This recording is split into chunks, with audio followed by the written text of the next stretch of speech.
사무엘하 17장 15절에서 19절. 이에 후세가 사독과 아비아달 두 제사장에게 이르되 아히도벨이 압살롬과 이스라엘 장로들에게 이러이러하게 계략을 세웠고 나도 이러이러하게 계략을 세웠으니. 어제는 아히도벨의 지혜와 후세의 이 지혜를 이야기하면서 하나님이 후세의 지혜를 아히도벨의 지혜를 어둡게 했는데, 아히도벨의 지혜가 어두운 게 아니라 그 지혜를 선택권이 있는 압살롬이 채택하지 않도록 하나님의 사자가 그 마음에 들어가서 바꿔서 그것을 못하게 했다. 그런 말을 어제 했습니다. 그래서 오늘은 그 후세가 그럼에도 불구하고 어떻게 될지 모르죠. 후세는 그걸 모르니까요. 그건 모르고 아비아달의 지혜를 채택할지 모르기 때문에 그 후세가 급히 이제 사람을 보내서 다윗을 강을 건너게 합니다. 이 다윗은 사실은 그 소문을 듣고 예루살렘을 비웠습니다. 아들이 반역을 꾀하고 있다. 사람들이 다 그쪽으로 갔다. 다시 말해서 아군이 적고 적군이 점점 많아지고 있다. 거의 대부분 건너갔습니다. 이렇게 했을 때 피를 흘리지 않기 위해서 급하게 예루살렘을 비웠습니다.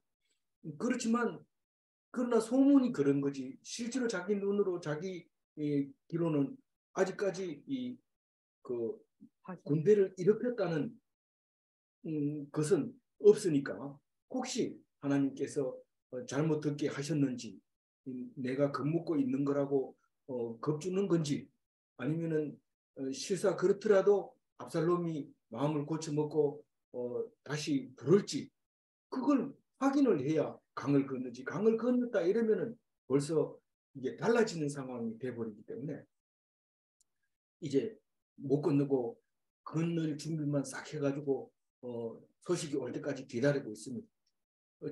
저녁이 다 됐는데 깜깜한데 소식이 안 오는 거죠. 막 기다리고 있는데 이제 소식이 갑니다.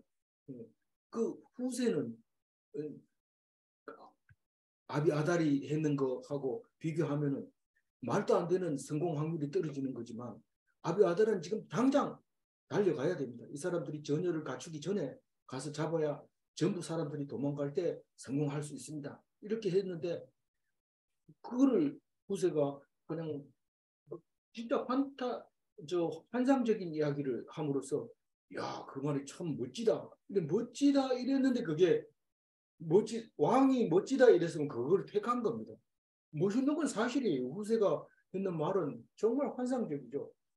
그 말은 틀림없이 환상적이고 멋지고 그렇게 되기만 한다면 압살롬은 멋쟁이가 되는 거고 그렇죠. 그렇지만 그 현실적으로 안 맞는 거거든요. 그런데 말을 그냥 내뱉는 순간 많은 사람들이 왕이 후세의 말을 듣는다 이렇게 판단하고, 본인도 사람들이 다 그렇게 생각하고 있으니까 꼼짝없이 자기 한 말을 듣게 되는 그런 일이만 생겨버렸는데, 그건 오직 하나님만 할 수 있는 일이죠. 우리 사람으로서는 그렇게 못하죠. 근데 그 제가 아비아달이라 했나요? 아히도벨이라고 했는데 아히도벨의 지혜를 못 따라가는데, 아비아달과 사독은 이제 제사장인데 제사장에게 이제 후세가 말을 전하면 이 사독과 아비아달이 이제 그 두 아들을 통해서 이제 그 다윗에게 전달이 되도록 그렇게 시스템이 구성되어 있죠. 우리는 그 인터넷을 통해서 이렇게 정보가 흘러가도록 되어 있는데 그 선이 다 타버리면은 못 갑니다. 그 선을 빨리 설치를 해야 되는데 그 늦게 설치하는 바람에 막 난리 법석을 떨고 이렇게 되잖아요. 근데 이 선이 지금 선 라인이 어떻게 됐는가? 이 라인이 어떻게 됐는가 오늘 이 말을 하고 17절부터 쭉 내려가면서 얘기하고 있는데, 그 보내는 내용은 장로 그 압살롬 아히도벨이 압살롬과 백성의 장로들에게 이렇게 계략을 세웠는데, 이건 뭐 지금 엄청 무서운 겁니다. 지금 다윗 왕은 지금 굉장히 위험한 계략을 만들어냈습니다. 그러니까 빨리 피하세요 이러는데 나는 그래도 다른 계략을 냈는데 왜 그게 채택될지 안 될지 모르겠습니다. 이런데 우리는 잘 알다시피 채택이 안 되죠. 저기 채택되죠. 후세의 거는 되지만 그럼에도 불구하고 후세는 장담을 못하니까 사실은 현실적으로 안 맞으니까 두려워서 그냥 이제 전가를 보내죠. 16절 같이 읽어볼까요? 이제 너희는 빨리 사람을 보내 다윗에게 전하기를 오늘 밤에 광야 나루터에서 자지 말고 아무쪼록 건너가소서 아니라 네. 혹시 왕과 그를 따르는 모든 백성이 몰사할까 하노라 아니라 그렇게 얘기함으로써 지금 요단강을 빨리 건너야 됩니다. 요단강 동쪽으로 건너야 돼요. 서쪽에서 동쪽으로. 우리가 요단강 건너가 만나려 할 때는 이렇게 걷는 게 아니고 반대로 건너. 우리 요단강 건너와서 만났는데 이게 사태가 이렇게 돼서 그 요단강을 버리고 동쪽으로 다시 가게 되는데 이것은 참 있을 수 없는 거죠. 거꾸로는 가서는 안 되는 건데 이제 어쩔 수 없이 가게 됩니다. 당장 살기 위해서. 앞으로는 어떻게 될지 모릅니다. 다윗도 모르고 그냥 그를 건너가라고 얘기를 할 때에 이제 전달하는 그 통신망을 지금 이야기하고 있습니다. 17절 읽어보면 그때 요나단과 아히마아스가 사람을 가지고 감 성에 들어가지 못하고 에로로겔 가에 머물고 어떤 여종은 그들에게 나와서 말하고 그들은 가서 다윗 왕에게 알리더니 이게 이제 통신선이 이렇게 이제 연결되어 있다는 겁니다. 요나단과 아히마아스는 사독과 아비아달의 아들들이잖아요. 그런데 이 젊은 사람인데 이 사람들이 발이 빠르고 덜 켰다 하더라도 빨리 뛰면은 안 잡히면 되는 거고 전달만 일단 하면 목적 달성을 하는 거고 그렇게 함으로써 이제 그 젊은 사람을 주게 되고 성 안에서 우리 제사장 이러면 제사장은 어디든지 갈 수 있습니다. 왕궁에도 들어갈 수 있고 밖에도 나올 수 있고 이렇게 돼 있죠. 근데 요나단과 아히마아스가 만약에 성 안으로 들락날락하면 사람들이 보고 바로 신고 들어가면 굉장히 어렵습니다. 그래서 이 에느로겔이라고 하는 곳은 성 바깥 문 바깥에서 사람이 볼까 말까 할 거리쯤에 숨어가지고 지금 성 안에서 나오는 소식을 받아서 전달하도록 그렇게 숨어가지고 있는 거죠. 그래 있는데 이 에르노겔은 방향이 다윗 성이 있고 그 위에 솔로몬 성전이 있고 그 위에 에르노겔 문 있는데 그 사이에 지금 이 시대에는 문이 없었던 거죠. 지금은 그쪽으로 문이 나 있으니까 북쪽으로 다네색 문 이런 게 북쪽 문이 있는데 없는 거예요. 그럼 그 성 밖에서 기다리고 있고 조금 더 올라가면 바울이 있어요. 더 올라가면 내일 묵상에 보면은 압살롬의 묘비가 기드론 골짜기에 있습니다. 그 사진을 제가 캡처해놨는데 내일 이렇게 한번 보여드리도록 하겠습니다. 그러면 기드론 골짜기 있는데 기드론 골짜기를 밑으로 바닥에 내려갔다가 이렇게 올라가면 돼요. 그런데 보통 사람들은 그렇게 안 가고 기드론 골짜기를 쭉 따라서 올라가가지고 북쪽으로 올라가서 능성으로 올라가서 이렇게 오는데 이 위에서 내려다보면 이렇게 올라갔다 내려오는 거고 사실은 등고선을 따라서 별로 별로 많이 안 올라가고 이렇게 같은 높이로 이렇게 가기 때문에 거리만 멀 뿐이지 내려갔다 올라갔다 하지는 않는단 말이에요. 그런데 이 요나단과 아히마아스는 그 강을 가로질러서 밑으로 내려갔다 수직으로 이제 바로 직바로 가려면은 강으로 내려갔다가 다시 이렇게 올라가서 감남산으로 올라가서 감남산을 넘어서 이제 여리고 쪽으로 내려가서 그 요단강 나루에 가가지고 다윗에게 전해줘야 되는 이런 코스로 돼 있죠. 그래서 에르노겔을 가에서 머물고 있는데 어떤 여종이 나온다 이런데 이 어떤 여종이 들락날락 할 수 있는 것은 제사장 레위인을 돕는 여종일 가능성이 높은 거죠. 아니면 그렇게 들락날락 함부로도 하지 못하고 레위인을 도와주는 여자 쉽게 왔다 갔다 물을 또 길러야 되고 장작도 가져가야 되고 뭐 여러 가지 일을 해야 되기 때문에 성에 이렇게 통과 다닐 수 있을 겁니다. 그래서 그 여인이 딱 나와가지고 신호를 보내면 딱 만나가지고 이야기해서 가고 이러면 그 안 보는 데서 만나서 그렇게 소리를 듣고 가가지고 알리도록 이렇게 되어 있는데 18절 읽어보면 한 청년이 그들을 보고 압살롬에게 알린지라 그 두 사람이 빨리 달려서 바울임 어떤 사람의 집으로 들어가서 그의 뜰에 있는 우물 속으로 내려가니 그 여자하고 여종하고 이 요나단과 아히마아스가 셋이 만나서 이야기하는 것을 보고 바로 이제 그 친구 들어가 버렸어요. 들어가고 그 한편으로는 이 그 두 사람을 쫓으러 지금 막 달려옵니다. 근데 이 두 청년은 들킨 걸 알지만 빨리 달리면 안 붙잡힙니다. 붙잡혀도 어차피 안 되니까 죽으라 또 달리는 거죠. 근데 조금 더 올라가면 바울임이 있는 거죠. 그 바울임은 그 잘 알죠. 어떤 바울임이 그 예루살렘 성 들어오기 전에 그러니까 이 등고선을 따라 쭉 올라가면 이 계곡이 있고 바울임이 있고 조금 더 올라갔다가 이렇게 내려오는데 그 바울임 밑에 계곡 밑으로 내려가면 기드론 골짜기 밑에 내려가면 압살롬의 기념비가 거기 있는 거예요. 그런 그죠. 다윗에 대한 기록은 없어도 압살롬에 대한 기록이 있다는 것은 우리에게는 굉장히 새롭게 들리는데 그게 성지순례가면 그건 안 보여줘요. 거기 못 보게 만들어놨는지 몰라도 사진으로는 다 나옵니다. 근데 사람이 거기 가서 찍은 사진은 안 나온 걸로 봐서 관광객이 글로 안 가고 있다는 것이죠. 그러니까 찍혀 있는 사진만 우리가 어디서 찾아내는 거고 지도에는 정확하게 나옵니다. 구글 지도에는 나와서 그래서 에르노겔 그다음에 바울임 이런 것을 이제 대충 예측할 수 있죠.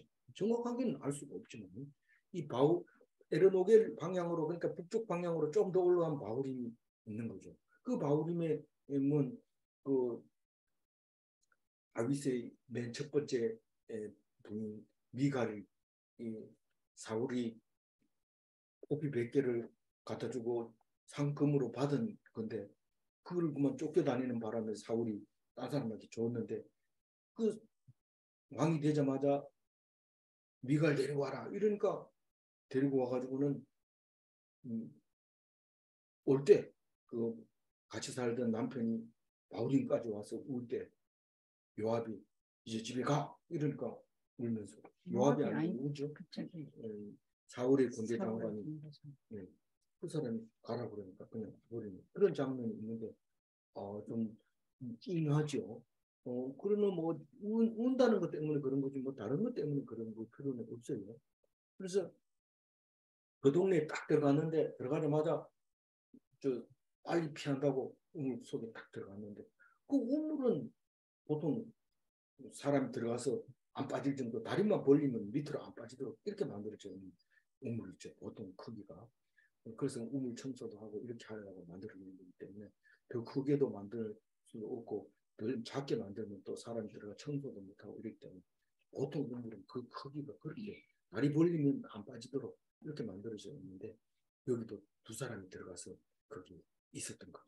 그리고 여자가 덮가지고 말리는 이런 곡식을 딱 열어가지고 아무 일 없는 것처럼 이렇게 앉아 있습니다. 그건 이제 19절, 20절 연속해서 한번 읽어보겠습니다. 그 집 여인이 덮을 것을 가져다가 우물 아기를 덮고 찌운 곡식을 그 위에 널매 전혀 알지 못하더라.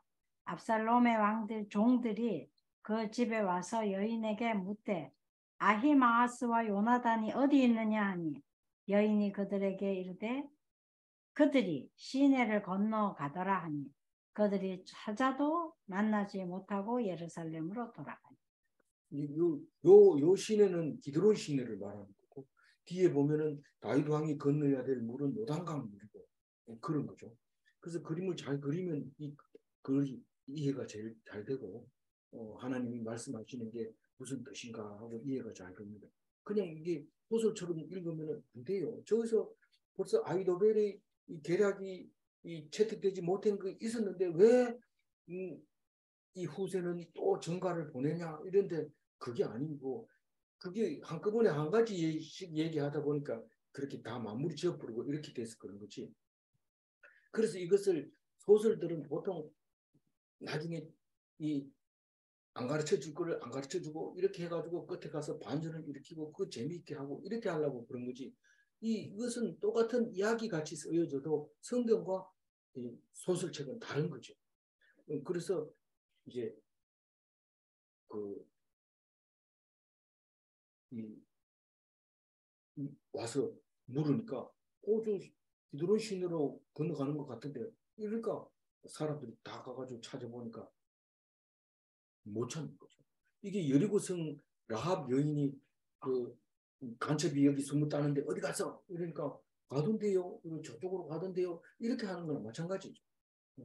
그래서 우리가 이 통신망에 있어서는 여자가 빠지지 않습니다. 사이사이에 여자가 들어가 있어요.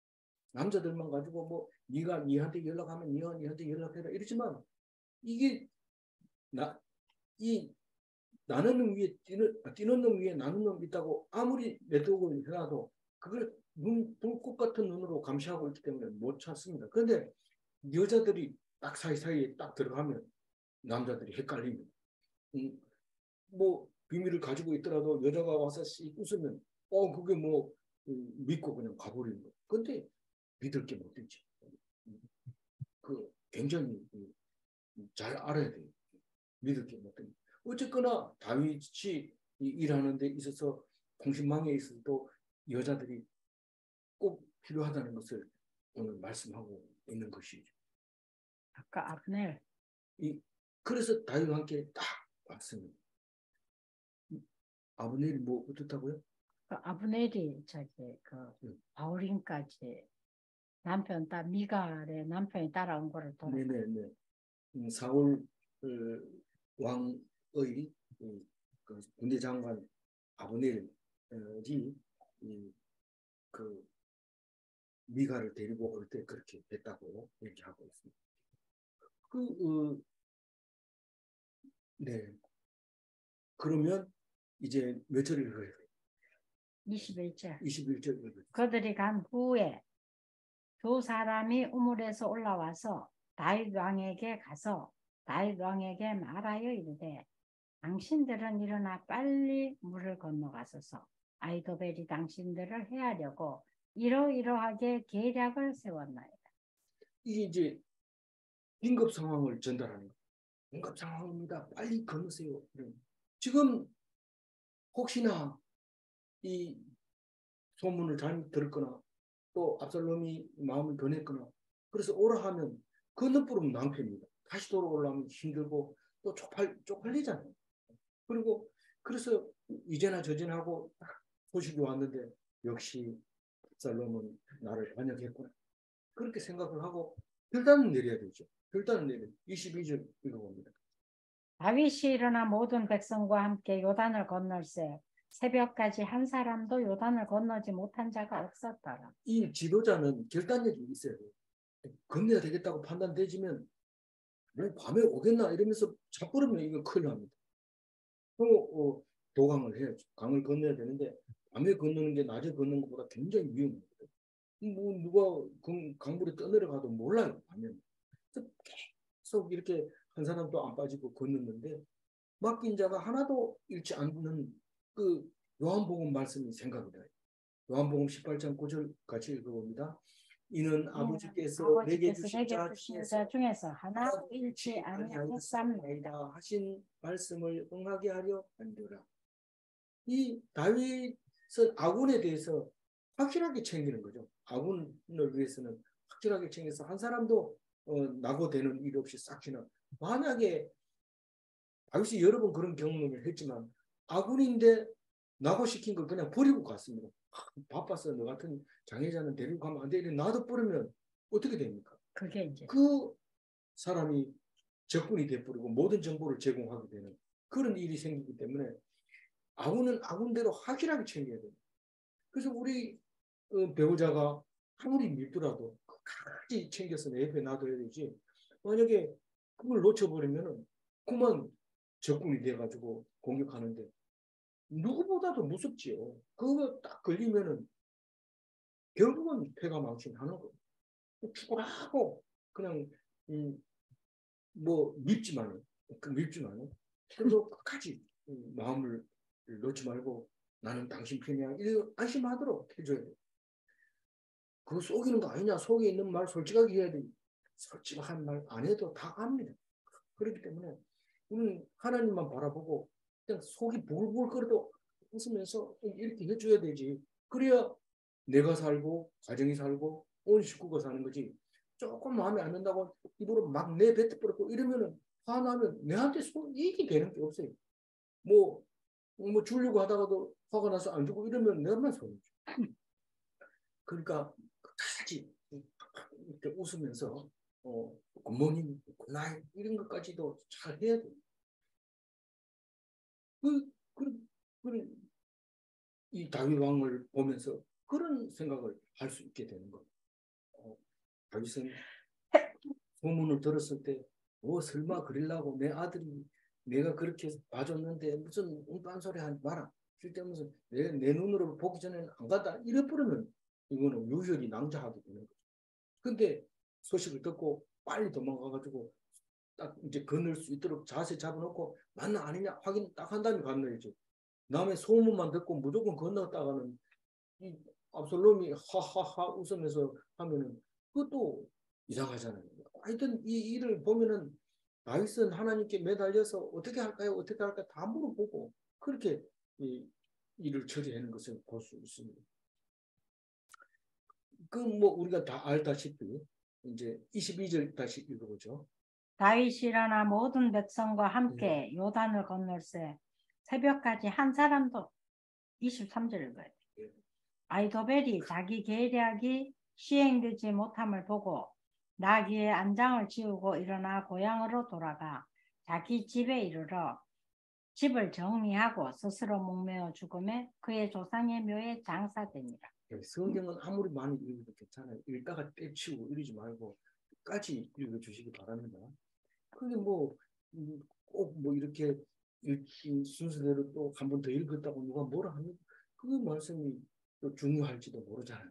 그러니까 그게 무슨 뜻이었더라 이러면서 또 한 번 읽어보고 이래야 되지. 그렇게 너무 자기 주장하고 이러지 마시고 그렇게 해주시기 바랍니다. 감사합니다. 읽으라고 수고했습니다. 그 아이도벨이 계략을 채택이 안 된 것은 앞에서 이미 말했는데 그러나 그게 뭔가 그 다음 일이 어떻게 됐는데요? 이렇게 질문할까봐 성경은 우리가 의문을 가지고 있는 걸 다 해결해 줍니다. 성경 읽다가 이게 뭐 이상하다 이런데 이상하면 내가 잘 이해를 못한 거지. 성경이 이상한 부분은 아직까지 발견해 본 적이 없어요. 그건 정 이해가 안 되면 그건 나중에 또 공부하라고 주는 거니까 그건 또 참고 기다려야 되지. 어떻게든지 알아야 된다. 이러고 막 알아가지고 다른 사람은 관심도 없는데 불러가지고 막 내 얘기 들어봐라 이러면서 막 얘기하면 뭔 소리 하는지 못 알아듣는단 말이야. 그러니까 우리가 아는 데까지만 확실할 때까지만 얘기하고 또 모르면 또 모르는 대로 넘어가고 몰라도 아는 체하고 이러면 안 되지만 모르면 모른다 하고 이렇게 넘어가야 되지. 아는 것처럼 얘기해서도 안 되는 거죠. 그래서 아이도벨이 죽는데 이게 14절에 이미 얘기했어요. 여호와께서 압살롬에게 화를 내리려 하사 아이도벨이 좋은 계략을 물리치라고 명령하셨습니다. 우리가 똑똑하다고 잘 사는 거 아닙니다. 뭐 똑똑하다고 1등 하는 것도 아니고 밤새도록 공부했다고 시험 잘 만든 것도 아니고 뭡니까? 하나님 앞에 붙들려 있어야 되죠. 어떤 사람은 밤새도록 시험 공부를 하고 새벽 9시에 가서 시험 쳐야 되는데 아침에 가야 되는데 9시구만 늦잠 자가지고 시험도 못 치고 이렇게 되는 사람이 있는데 가장 어리석은 짓이죠. 누가 그래? 그러니까 우리는 하나님께 기도하면서 내가 아는 만큼 답을 쓰게 해주세요. 이렇게 기도하고 내가 아침에 지각하지 않고 제대로 가서 내가 아는 것이 허겁지겁 쓰지 않도록 해주세요. 그리고 일찍 가면은 어제 저녁에 공부했는 것도 이렇게 보면서 그렇게 시험 치면 공부를 했는 효과가 확실히 잘 나타나잖아요.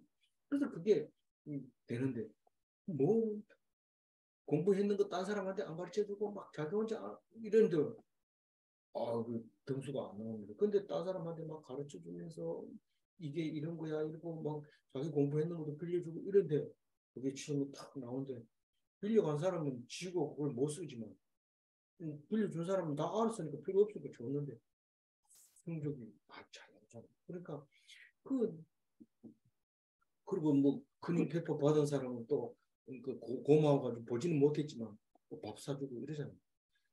우리는 공부하면서 뭐, 뭐 커닝페퍼 좋은 거다.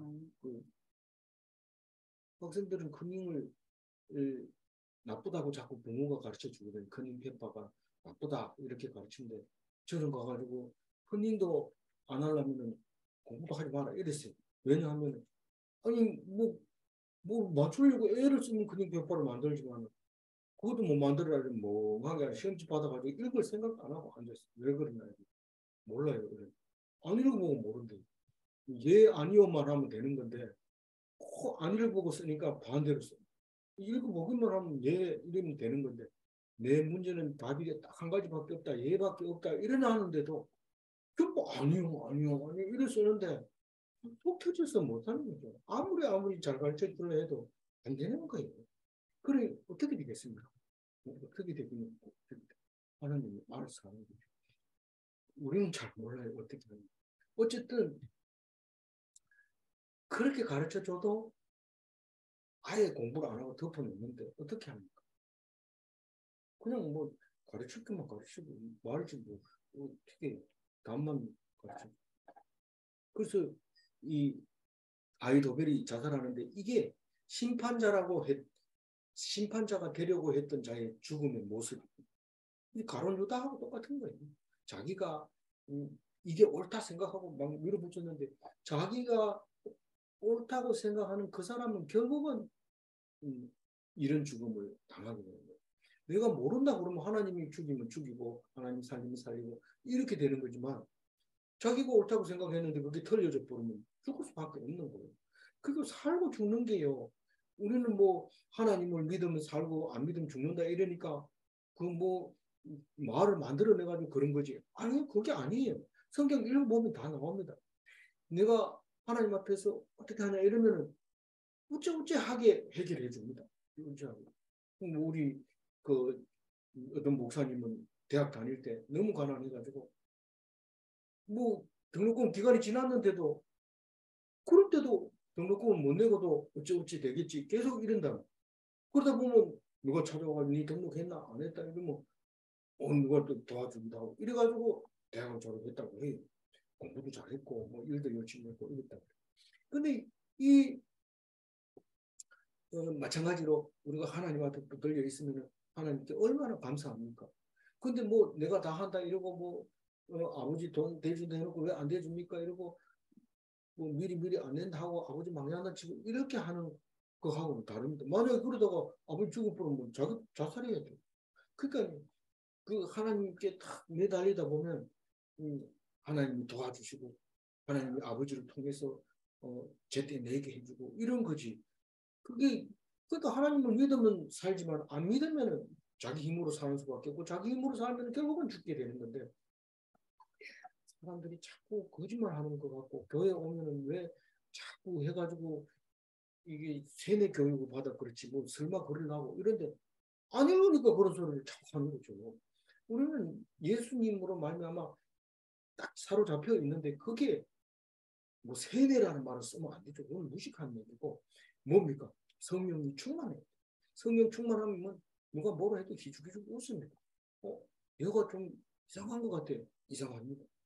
하나님 말씀을 제대로 들어야 돼. 그럼 24절 읽어보겠습니다. 이에 다윗은 마하나임에 이르고 압살롬은 모든 이스라엘 사람과 함께 요단을 건너니라. 예, 제가 전에도 여러 번 얘기했지만 요단 동편은 이스라엘 땅이 아니에요.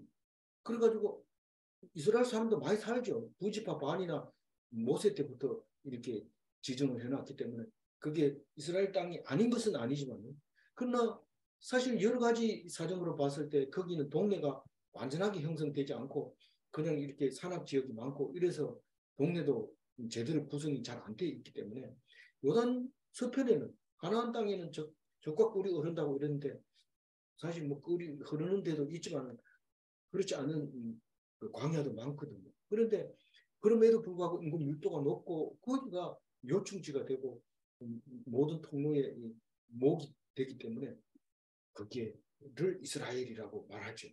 지금도 이스라엘을 찾았다 이랬을 때 요단 동편에 대해서는 권리 주장을 안 합니다. 요르단이 딱 자기들이 땅이라고 하고 그 라파성을 암몬이라고 부르면서 요르단이 지금 건재하게 있게 되고 요단 서편만 이스라엘이 이 땅을 찾았다 이렇게 하고 지키고 있는 거죠. 마찬가지로 이제 요단 동편으로 딱 가게 되면 마하나임도 있고 길르앗도 있고 라파도 있고 암몬도 있고 그런 거예요.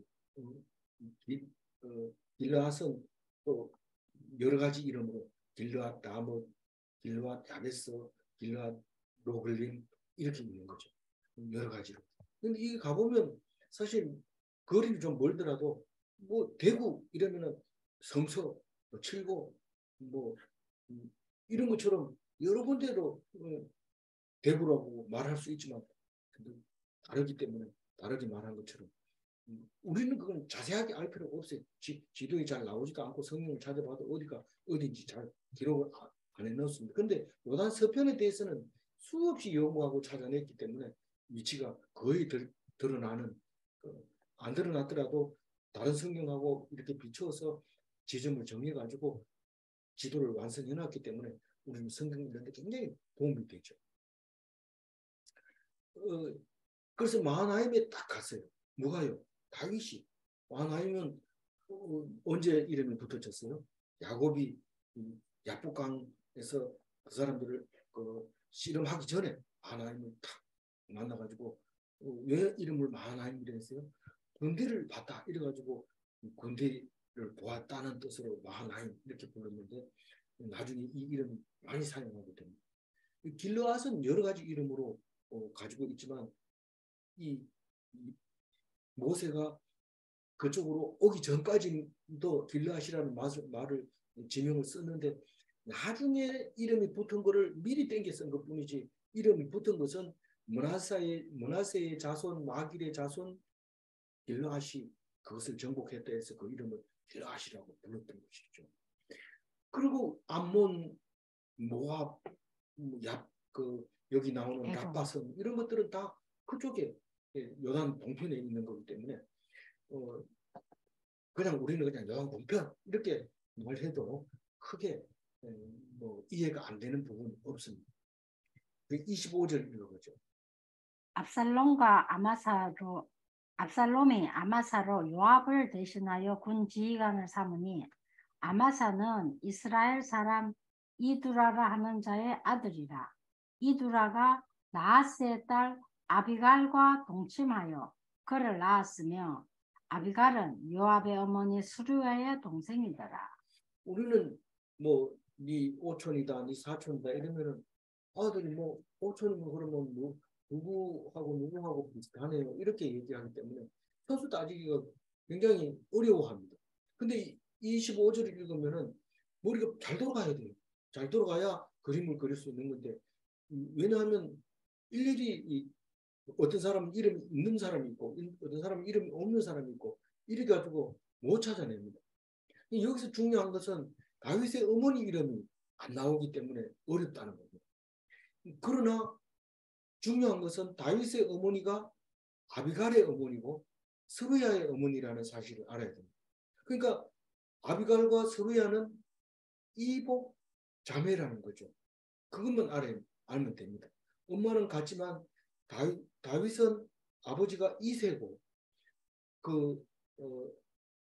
여기서 말하는 아비갈은 누구의 딸이라고 그래요? 아비갈은 나하스의 딸이라고 얘기를 합니다.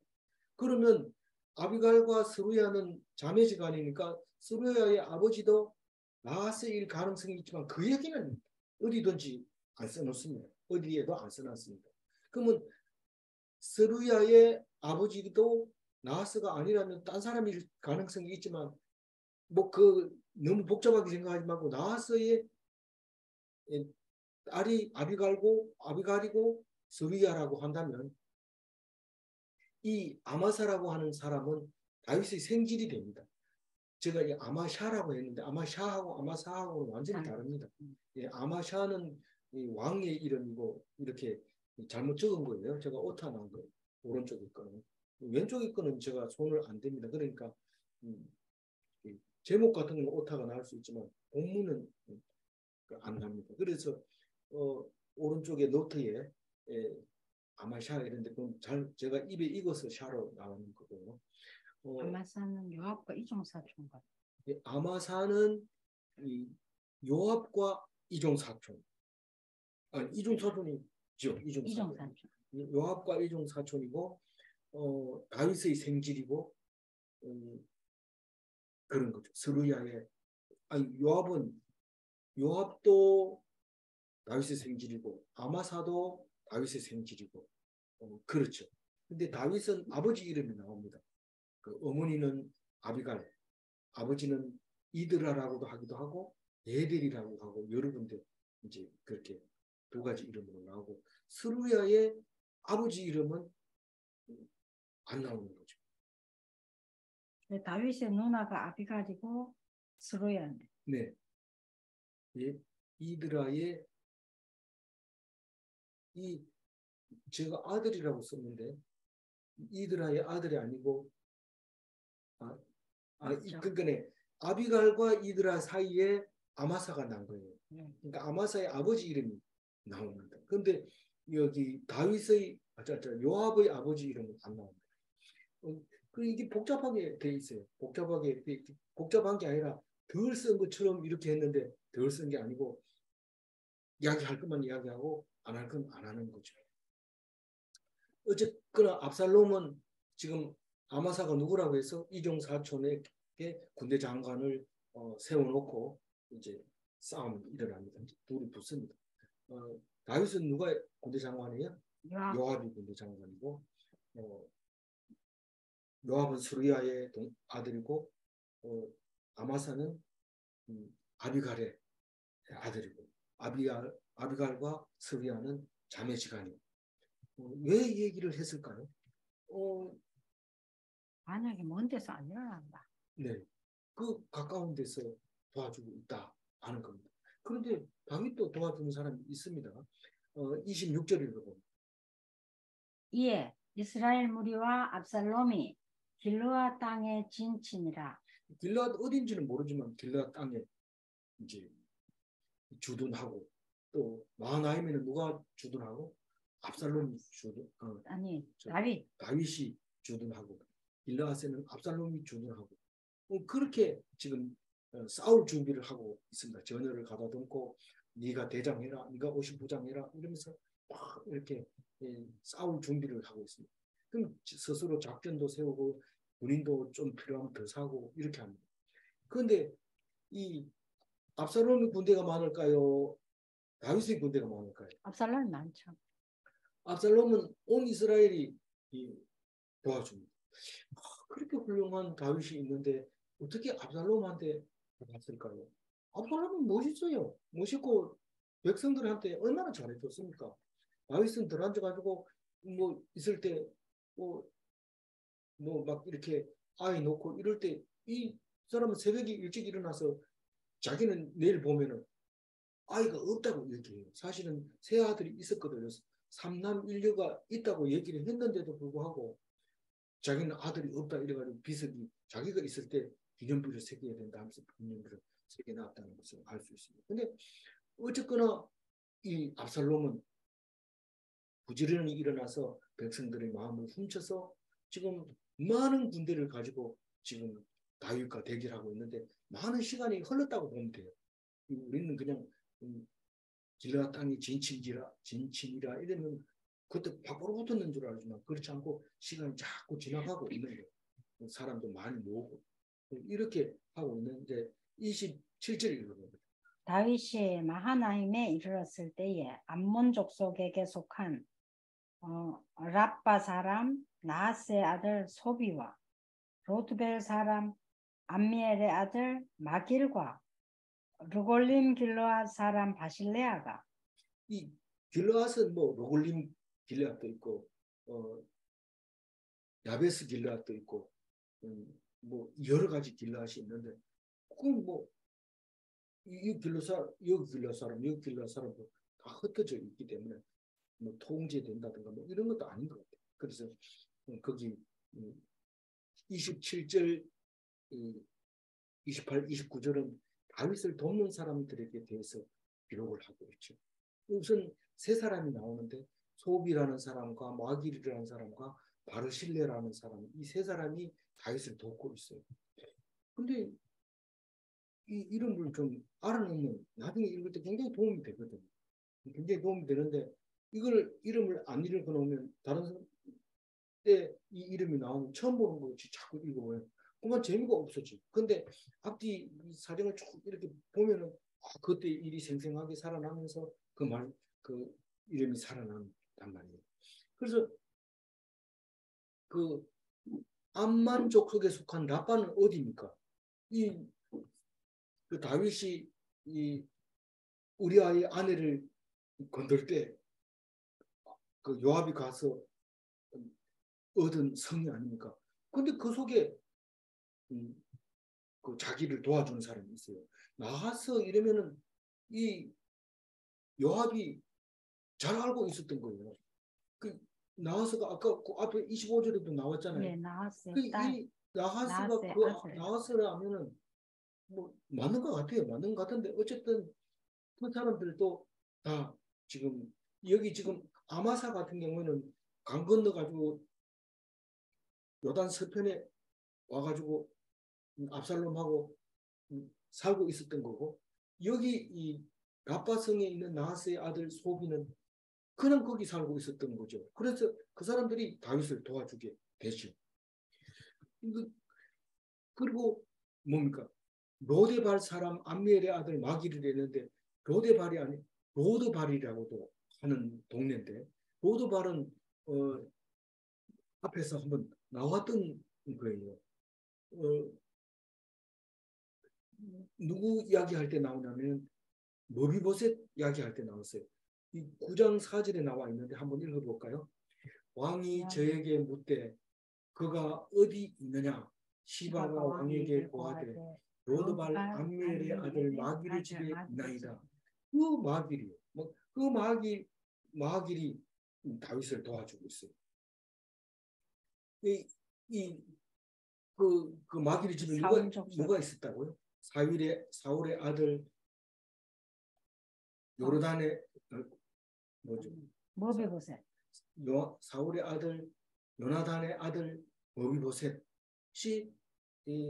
왕가가 이제 망하고 이제 남의 집 적방에 살 때 그 요단 동편으로 가서 마길의 집에서 이름 없이 숨어서 그렇게 살 때 그때 다윗이 머비보셋을 데리고 오면서 마길에게 후한 상을 내렸을지도 몰라. 네가 왕족을 잘 보살펴줘서 고맙다 이러고 했는지도 몰라요.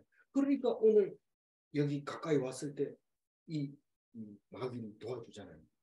그래서 이 마길이 므낫세 지파가 거기 므낫세 반지파가 차지하고 있던 땅인데 그게 이름이 왜 그때 이름이 아직도 마길입니까? 마길의 아들은 또 마길을 낳고 이렇게 되어 있어요. 원래 이름이 그래요. 그래서 유럽에서도 뭐 중세에도 다 이름을 그래서 엘리자베스 1세, 2세, 3세 이거 전부 다 같은 족속이라는 뜻이 다른 사람이 그런 이름 안 짓습니다. 그 후세만 그랬어요. 그리고 분열 왕국 시대에 요한 이름 지을 때도 그래요. 여로보암도 제일 처음에 여로보암이 있고 또 여로보암 2세도 있고 뒤에 내려가면서 있는 것처럼 이름이 그렇게 쭉 이어지기 때문에 이름만 듣고도 어디에 사는지 어느 족속인지 알 수 있을 정도로 그렇게 하죠. 그래서 이 그 마길에 대해서 나오고 소비는 아까 나하스라고 했는데 정확하게 얘기하면 나하스의 아들이기 때문에 요압의 친외삼촌이에요. 소비가 나하스의 아들이기 때문에 소비가 나하스의 아들이 그때 장례식 치를 때 가가지고 저기 머리 수염을 다 깎아버리고 엉덩이 나오도록 이렇게 옷을 잘라가지고 보내는 그 나하스의 아들인데 그것은 왕이 되고 이건 소비는 다른 사람인 것 같아요. 이 아들이라고 말하는 게 꼭 아들이라기보다 후손도 아들이라고 말합니다. 성경에서는 그렇단 말이에요. 실제로 그게 뭐 손수를 따지기가 어려울 경우도 있기도 하고 뭐 어쨌거나 꼭 지금 우리가 생각하는 아들 이게 딱 말하는 게 아니고 그 족속 이렇게 말하고 있으면 되는데 뭐 꼭 손수를 따지자면 요압의 친외삼촌이 소비다. 그 다윗으로 말하자면 의붓 아버지의 아들이다. 엄마는 나하스하고 결혼한 사이지만 다윗을 낳은 건 아니니까 그건 의붓 아버지라고 말하면 그 의붓 아버지 아들이 소비다 이런 거죠. 그래서 소비와 마귀 그리고 하나가 더 있는데 바르실레가 있습니다. 이 바르실레는 참 나이가 많아가지고 다윗을 잘 섬겼는데 이제 압살롬을 이제 평정하고 돌아가려고 할 때 바르실레를 내하고 같이 가면 왕궁에서 어른 대접하고 오래오래 살게 해주겠다 이러니까 바르실레가 손을 흔듭니다. 내가 이 나이에 뭐 여자가 좋겠어요? 춤추는 걸 좋아하겠어요? 나는 안 갑니다. 그리고 김함이 있으니까 김함을 데리고 가세요. 이렇게 하는 이야기가 나옵니다.